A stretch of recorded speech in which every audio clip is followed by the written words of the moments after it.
मेरे प्यारे बच्चों, आज हम पुनः आपके सम्मुख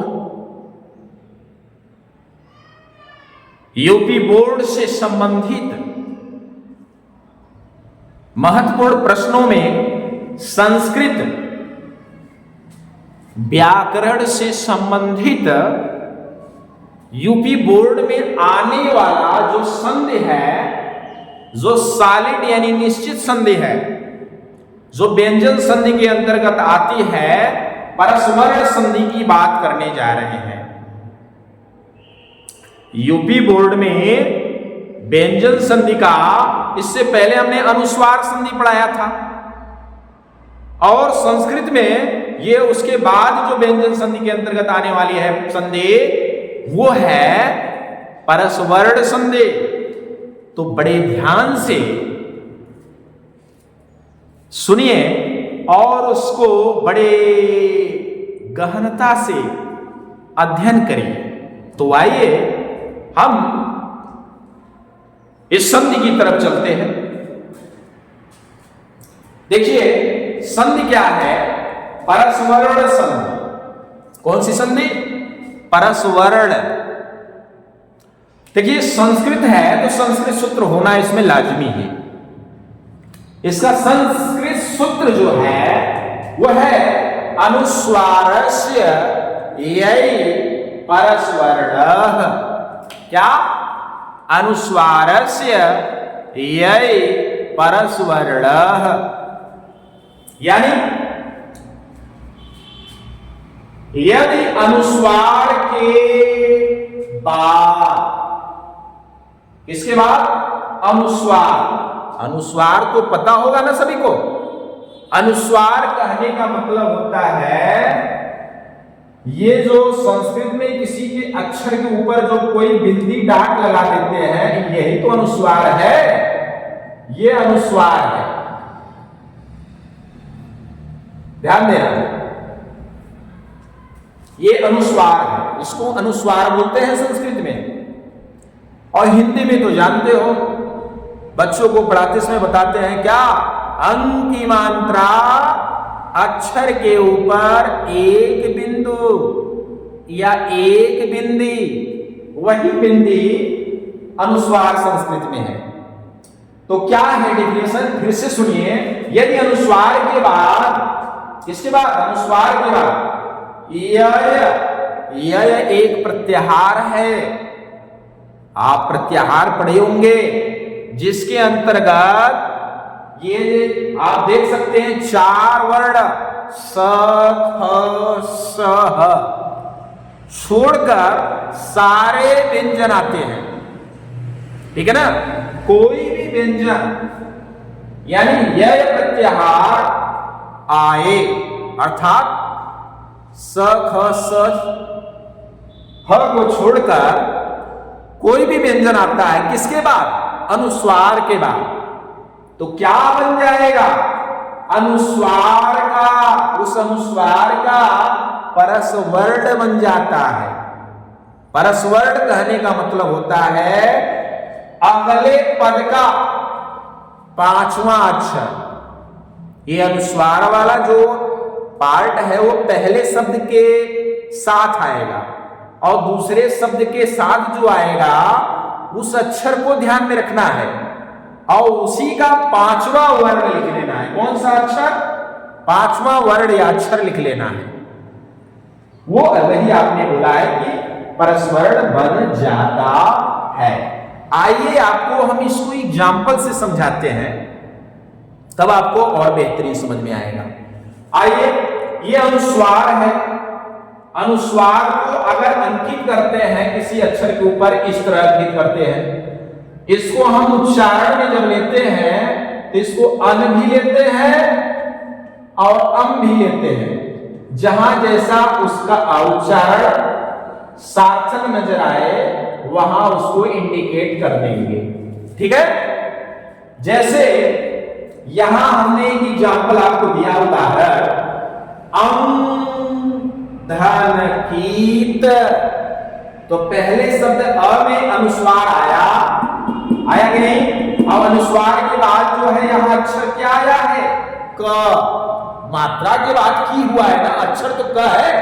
जब ये अनुस्वार के बाद व्यंजन क आया, जब इनका हम ऐड करेंगे, इन दोनों को मिलाएंगे, संधि करेंगे, तो विच्छेद है ना, तो क्या होगा, इस अनुस्वार का परस्वर्ण माने अगले वर्ण का यानी क का पांचवा अक्षर बन जाएगा। कौन सा अक्षर? तो पांचवा। अब इस अनुस्वार को हम क वर्ण का पांचवा अक्षर बनाएंगे, तो क वर्ण का पांचवा अक्षर क्या होगा? क ख ग घ अंग। पांचवा अक्षर अंगर होता है ना, तो इस अनुस्वार की जगह अंग कर लेंगे, तो ये हो जाएगा अंग।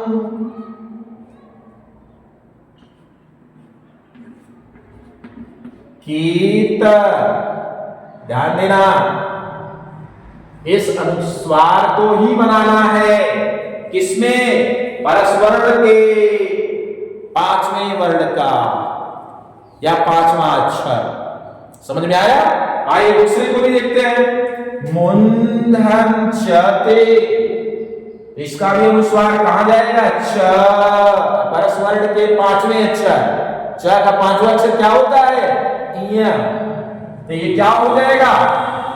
मुंचती। कितना सरल हो गया है कि नहीं? ठीक है।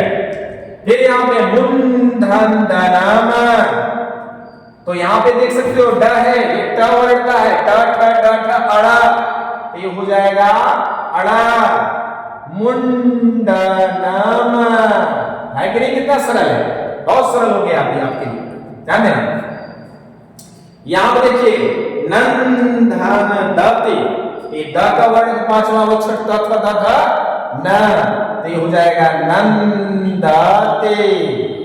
बहुत सरल, आपके लिए बहुत सिंपल हो जाएगा, बस अभ्यास कीजिए। इसी तरह कम धन पते, देखो यहां क्या है? कन कन नहीं, कन नहीं है, कम कम आ रहा है। उच्चारण जैसा आप समझिए वैसा आप करिए अपने माइंड में। उच्चारण के द्वारा कम धन पते, प प प प म, ये हो जाएगा कम पते। आया? इसी तरह इसमें आ जाइए, साम धन त थ द ध न, तो शांत। बहुत सरल हो गया, हमें उम्मीद है आप सभी को आ गया। आइए ऐसे इसको भी कर लीजिए, कुन।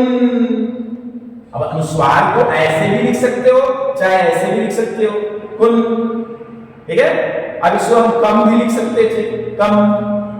अनुस्वार के साथ भी लिख सकते हो, ऐसे भी लिख सकते हो, इसको उच्चारण जो है उसको। तो कुन धन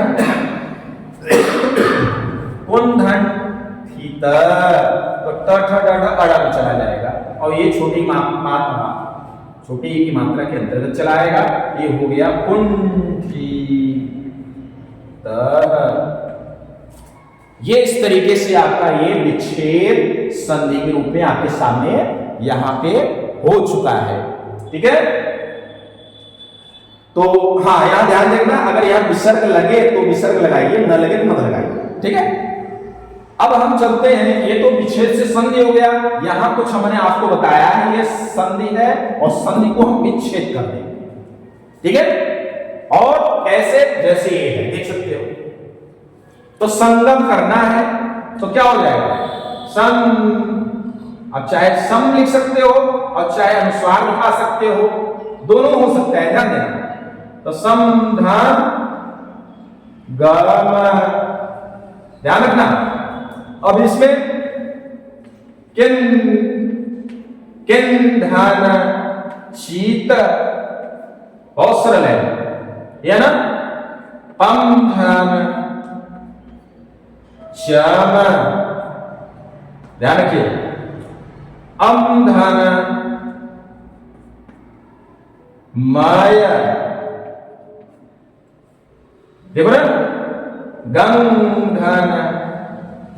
धन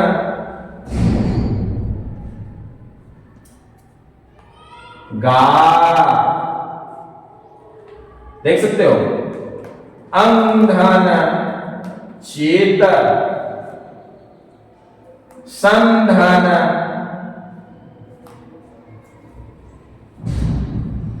ती। इस तरीके से आपका ये छेद से संधि हमने आपको बताया और ये संधि से विच्छेद बताया। हमें उम्मीद है कि मेरे प्यारे बच्चों आपको यह संधि जो परस्वर्ण है, जो आपको आपके गाइड में विद्या राजी वगैरह में इस हिंदी नाम से आपको नहीं दिख रहा होगा, आप खोजिएगा आपको ये सूत्र से पता चलेगा, उसमें सूत्र बताया होगा अनुस्वार से यही परस्वर्ण। तो ये आपकी संधि यहां कंप्लीट होती है। हमें उम्मीद है कि आप सभी को यह जो संधि है बड़े अच्छे से समझ में आ गई। तो मेरे प्यारे बच्चों, अगर यह संधि आपको समझ में आ गई तो आप बहुत ढेर सारा प्यार हमें दीजिए। अब यह वीडियो हम यही समाप्त करते हैं। धन्यवाद।